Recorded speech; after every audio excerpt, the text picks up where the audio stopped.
everybody! J'ai une petite tuto pour le printemps pour vous aujourd'hui. Je sais que c'est encore hiver, mais personnellement j'en ai trop marre d'hiver et je commence déjà à mettre les couleurs de printemps, à m'habiller avec un tout petit peu plus de couleurs parce que j'en peux plus de noir.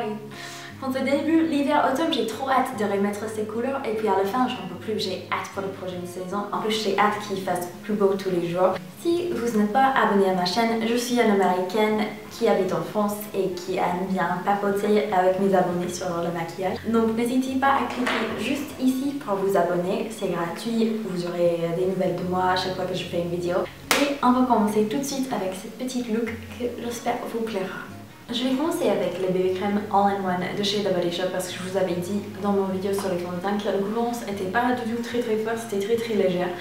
Donc je pensais que ça pourrait être très bien pour le printemps et aussi je voulais vous montrer exactement ce que ça faisait comme couvrance parce que c'est vraiment presque rien du tout et je voulais vraiment vous montrer en vidéo sur mon visage ce que ça faisait. Donc on va commencer avec ça.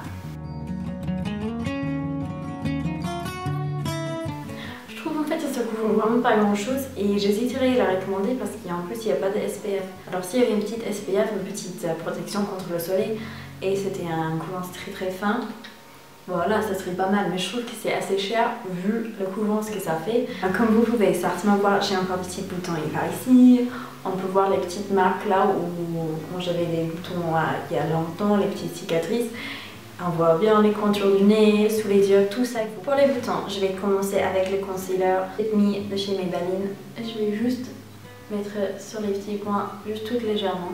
Je viens toujours couvrir les contours de nez parce que chez moi, ça c'est un endroit où j'ai quand même pas mal de pigmentation.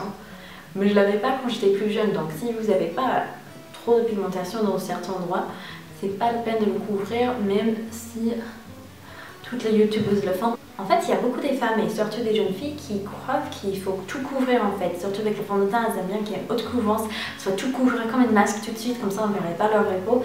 Mais ça c'est vraiment, ça fait pas un effet très joli et souvent ça se voit. On le voit d'une distance. J'ai écouté une vidéo d'Alicia Aldridge il n'y a pas très longtemps, je mettrai le lien dans la barre d'infos si je me souviens, si j'arrive à le trouver.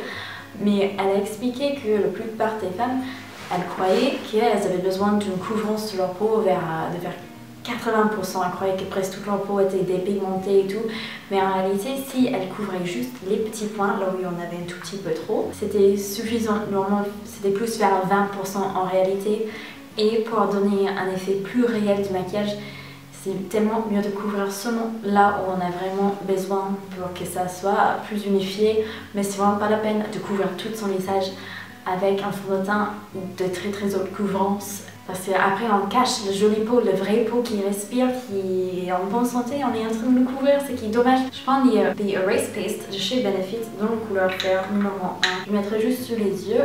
Après il faut vraiment que je le couvre avec un petit poudre vite fait. Sinon si je ne le fixe pas avec un poudre tout de suite, ça fait des petits plis. Je croyais avant qu'en fait le poudre ça faisait des plis, mais en fait il va juste fixer les choses. Donc vous pouvez voir, j'ai pas un teint absolument parfait, mais ça me suffit largement, j'ai pas besoin de porter une masque tous les jours. Là je vais prendre la e.l.f. High Definition Powder en jaune en fait, c'est pas le blanc. Comme tout le monde dit, ah ça c'est une dupe pour Make Up For Ever, leur poudre achetée. Je sais que j'ai lu, c'est très similaire mais c'est pas tout à fait une dupe, c'est moins matifiant. Donc justement si vous avez la peau sèche, il vaut mieux prendre celui de e.l.f. que celui de Make Up For Ever. Mais moi je veux juste quelque chose qui va fixer le maquillage et légèrement tout légèrement le matifier mais pas trop, et j'aimerais bien que ça soit jaune sous les yeux parce que justement ça va apporter de lumière, ça va faire un petit peu correcteur sur les points où j'ai plus de rouge ou plus de dépigmentation sur mon visage, plus comme ça en toute petite quantité. Et je prends mon pinceau Zoeva, le 125 Stippling. Alors ce que j'aime bien avec ce pinceau là, comme c'est doux fibre, il va pas trop prendre du produit, et justement avec le poudre. Pour cette look aujourd'hui, j'aimerais bien que la couvrance de poudre soit assez légère. Un peu sur la paupière, comme ça sera comme une mini base pour les fards à paupières tout à l'heure. On va faire des sourcils parce que j'ai l'impression que j'ai fait mes sourcils. La moitié de mon visage c'est fait. Là, j'ai le pinceau e.l.f. dans la couleur Neutral Brown. Il est franchement super. Ce pinceau, je m'attendais pas, je pensais que ça allait avoir moindre qualité. Le petit pinceau, il est pas trop crémeux. Si c'est trop crémeux sur les sourcils, ça a tendance à se déplacer pendant la journée et c'est pas beau. Mais c'est pas trop dur non plus, ça m'est déjà arrivé de prendre les pinceaux pour les sourcils quand il faut vraiment tirer. Et ça prend trop de temps, ça m'intéresse vraiment pas.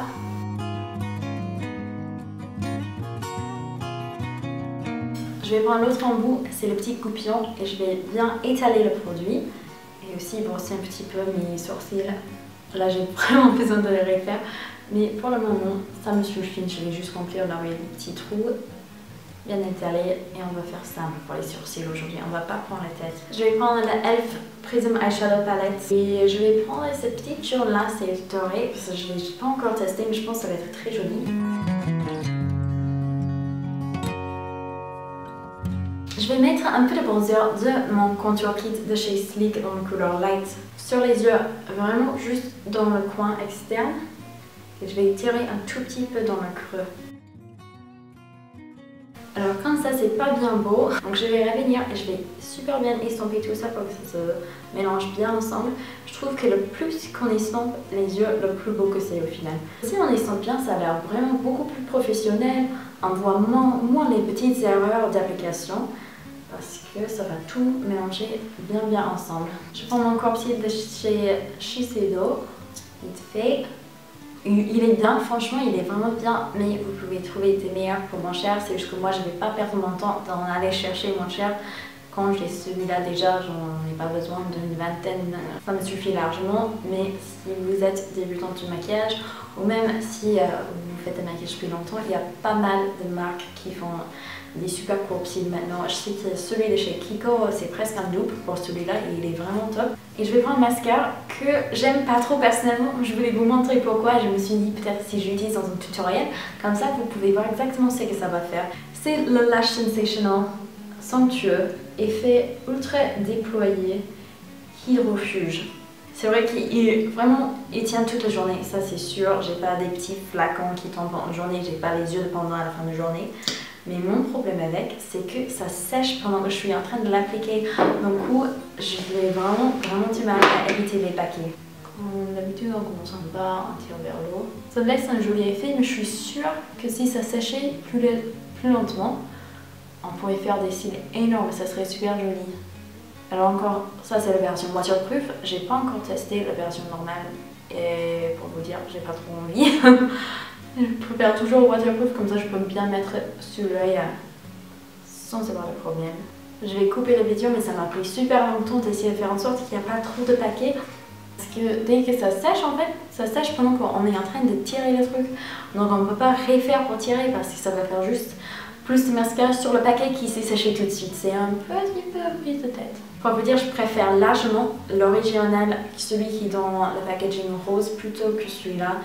Il sèche vraiment tellement vite pendant qu'on est vraiment en train de l'appliquer dès la première couche qu'on n'arrive pas à bien faire plusieurs couches sans faire des paquets et ça durcit vraiment hyper vite.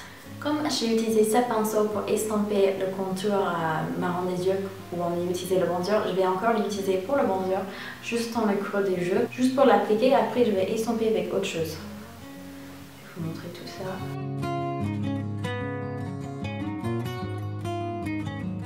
Ça c'est pour faire un petit look sunkiste. Personnellement, je sais jamais de me bronzer pendant l'été parce qu'il y a beaucoup de cancers de peau dans ma famille, donc j'essaie de faire plutôt simple.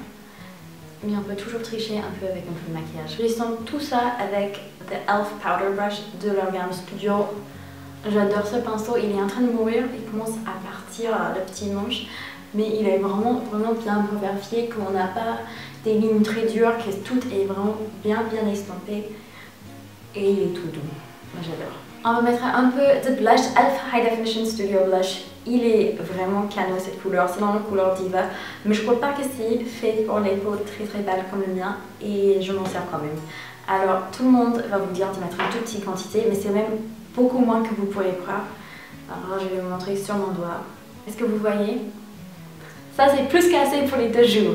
Donc comme quoi ça va durer une éternité. Ok, j'ai pas même appliqué tout le produit. Juste comme ça et on estompe vite fait avant que ça sèche. Parce que cette couleur après, il durerait vraiment toute la journée. Si vous avez du mal à appliquer les blushs comme ça, vous trouvez que c'est vraiment trop pigmenté, vous pouvez toujours mettre le blush d'abord et puis appliquer votre fond de teint au-dessous.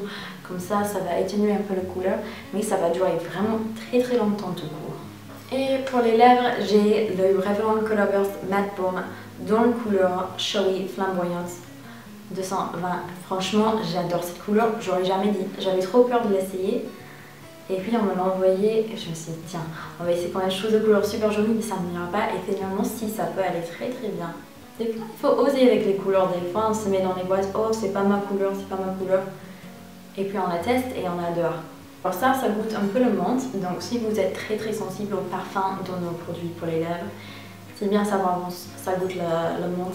Moi ça fait longtemps que je suis fan des Matte Baume de chez Revlon et là cette couleur est juste vraiment pétillant pour le printemps, je suis contente avec. Ok, c'est super dur d'appliquer une rouge à lèvres pendant qu'on est en train de parler, donc je vais juste vérifier que les lignes sont plus ou moins nettes. Voilà le résultat final. Je suis hyper contente avec cette look de maquillage en ce moment parce que quand je suis pas en train de parler, ça prend pas très longtemps. Et j'adore cette couleur, je trouve qu'on n'a pas besoin d'eyeliner, on peut juste faire un look plutôt simple pour les yeux et puis on a les lèvres qui pop. Et ça fait le look toute seule. Ça me fait super plaisir que le blush ça va aussi bien avec des lèvres et je trouve que c'est un look vraiment bien frais pour printemps. Je sais que c'est pas encore le printemps mais ça va arriver et j'ai trop hâte. Je vous fais des très gros bisous. J'espère que ce petit tuto ça vous avait aidé. N'hésitez pas si vous avez des questions, s'il y a d'autres tutoriels que vous aimeriez voir, n'hésitez pas à me dire dans les commentaires. Je vous fais des très gros bisous et on se parlera à très bientôt. Ciao.